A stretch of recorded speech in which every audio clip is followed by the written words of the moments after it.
German ভাষা শেখার এই বিশেষ এক্সপ্লেনারে সবাইকে স্বাগত।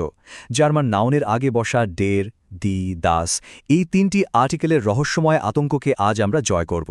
মুখস্থবিদ্যার উপর আর কোনো ভরসা নয়, বরং নির্দিষ্ট কিছু দারুণ কৌশল দিয়ে কিভাবে এগুলো একদম সহজে আয়ত্ত করা যায়, চলুন সরাসরি সেটাই দেখে নেওয়া যাক।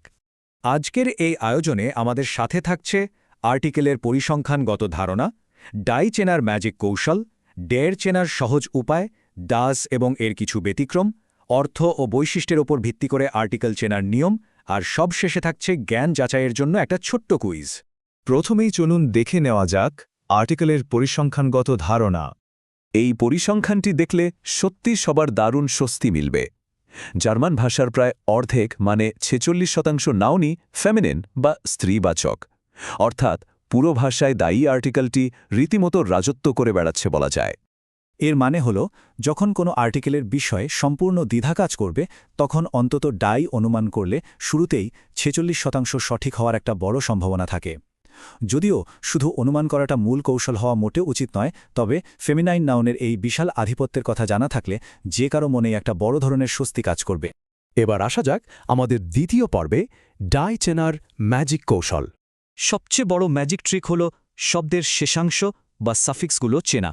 আং, হাইট, কাইট এবং শাফট, কোনো নাউনের শেষে এই চারটির যে কোনো একটি থাকা মানেই শব্দটি একদম নিঃশর্তভাবে ফেমিনিন। এখানে কোনো ধরনের অনুমানের প্রয়োজনই নেই, এটা শতভাগ নিশ্চিত। উদাহরণ হিসেবে যদি বলা যায়, প্রুফুং শব্দটিতে আং অথবা মুগলিখকাইট শব্দটিতে কাইট দেখা মাত্রই চোখ বন্ধ করে বলে দেয়া যায় যে এখানে ডি বসবে। মূলত এই সাফিক্সগুলো যে কোনো বিমূর্ত ধারণাকে খুব সহজেই ফেমিনিন নাউনে রূপান্তরিত করে ফেলে।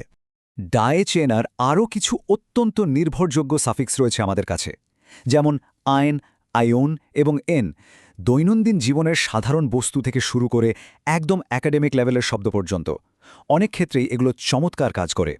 যেমন শেষে আইন থাকলে দ্য ইনফরমেশন, অথবা এক থাকলে দি মিউজিক। তবে জার্মান ভাষা শিখতে গেলে একটা চিরচেনা মজার বিষয় সবসময় মাথায় রাখতে হয়, আর তা হল দি আউসনামেন বা ব্যতিক্রম।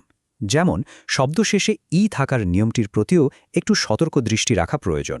শুলে শব্দে দি হলেও নামে বা হাজে শব্দের ক্ষেত্রে কিন্তু একেবারে ব্যতিক্রমীভাবে দের বসছে। তো এবার চলে যাচ্ছি আমাদের তৃতীয় অংশে, ডার চেনার সহজ উপায়। ফেমিনিন নাউনের পর এবার ম্যাসকুলিন আর্টিকেলে নজর দেওয়া যাক।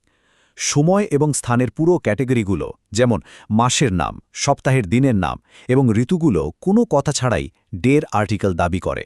এখানে মুখস্থ করার কোনো প্যারাই নেই, এগুলো সবসময় ডের হবে।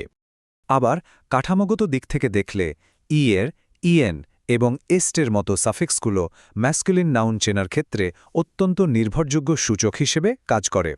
যেমন কোনো শব্দের শেষে এর দেখলেই আমরা বেশ আত্মবিশ্বাসের সাথেই ডের কম্পিউটার বলতে পারি। চলুন এবার জেনে নিই ৪ নম্বর পয়েন্টটি, দাস এবং এর কিছু ব্যতিক্রম। আর্টিকেলের সবচেয়ে ছোট ক্যাটেগরিটি হল নিউটার আর্টিকেল, দাস, যা নাউনের মাত্র ২০% জুড়ে আছে। কোনো কিছুর ছোট বা আদরের রূপ বোঝাতে ছ্যান সাফিক্স অথবা ম্যান্ড এবং উমের মতো সাফিক্সগুলো দাস আর্টিকেলের জন্য অবিশ্বাস্য রকমের শক্তিশালী একটা সিগন্যাল দেয়।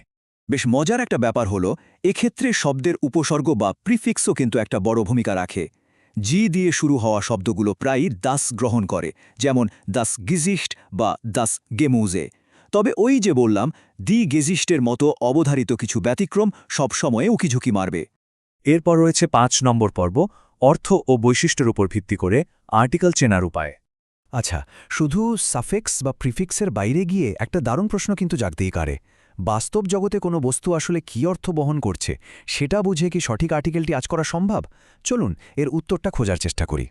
শব্দার্থের এই দারুণ কৌশলটি বলছে যে অনমনীয় ও শক্তিশালী কাঠামোগুলো প্রায়শই দের আর্টিকেল গ্রহণ করে, যেমন শক্ত টেবিল বা ডিয়ারটিস।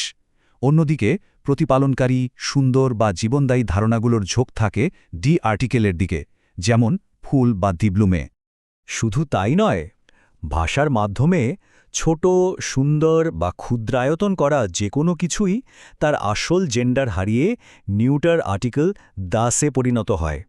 যেমন সাধারণ রুটি থেকে ছোট রুটি বোঝাতে দাস ব্রোডচেন বা ছোট মেয়ে বোঝাতে দাস মেটচেন। তাত্ত্বিক আলোচনা তো অনেক হলো, এবার ৬ নম্বর পর্বে থাকছে ছোট্ট একটি জ্ঞান যাচাইয়ের কুইজ। চলুন সাফিক্স এবং ধারণাগত নিয়মগুলো কতটা ভালোভাবে আত্মস্থ হল তা মূল্যায়ন করার জন্য 10টি নির্দিষ্ট শব্দ নিয়ে একটা দ্রুত পরীক্ষা হয়ে যাক।